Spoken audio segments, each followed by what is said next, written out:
Mithilanchal welfare society का मचफा फल मंडी में दावती इफ्तार का एहतमाम।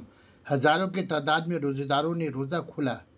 सोसाइटी के सदर बरकत अली ने इफ्तार में शरीक लोगों का शुक्रिया अदा किया। 2024 के लोकसभा चुनाव में मिथिलांचल वेलफेयर सोसाइटी के सदर बरकत अली का सेकुलर जहन रखने वाले लोगों से सेकुलर पार्टी को वोट देने की अपील। मुसलमानों के फेस में बीजेपी के दलालों से होशियार रहने की गुजारिश। बैठिए सामने बैठिए यहाँ पे इधर आइए जाकिर भाई, आप यहाँ आइए।